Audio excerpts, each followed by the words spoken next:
Students, आज हम समझेंगे कि एक्सिस ऑफ रोटेशन क्या होती है। यानी हमने एक लट्टू के मोशन को तो देखा ही है। जैसे कि चले आपसे मैं शेयर करता हूं कि अगर हम इसकी इस पार्ट को, जो कि आपको यहाँ पर एक स्टिक नुमा नजर आ रहा है, इसको अगर मैं अपने हाथ से ऐसा से गोल घुमाता हूँ, ठीक है, तो ये पूरे का पूरा लट्टू जो है वो अपने इस पॉइंट के, जो कि जमीन के साथ यहाँ पे हमें नजर आ रहा है अटैच हुआ हुआ, इसके गिर्द गोल घूमना शुरू कर देता है। और ये पॉइंट जो है ये स्पिन स्पिन मोशन करता है, यानी अपने ही गिर्द उसी जगह पर स्टे करता हुआ। यानी हम ये असूम कर रहे हैं कि ये जो लट्टू है ये आगे की तरफ या पीछे की तरफ मूव नहीं कर रहा,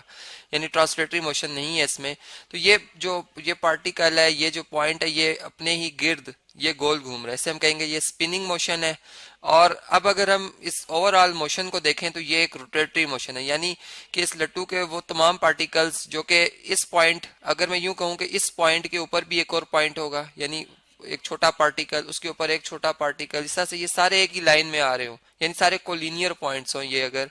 और इन सारे पॉइंट्स को अगर मैं मिलाते हुए एक लाइन जनरेट कर दूं, इस तरह से एक हमें लाइन नजर आ जाए,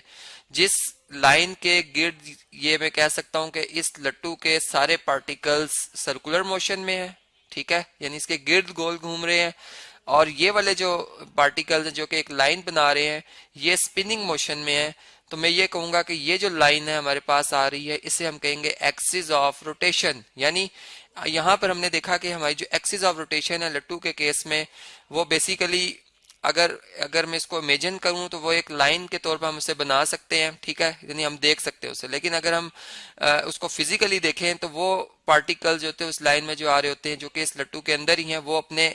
अपने अपने ही गिर्द, यानी हम ये कह सकते हैं कि अपने ही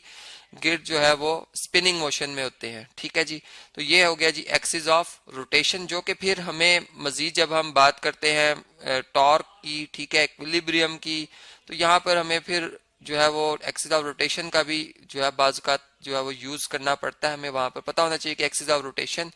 क्या होते हैं।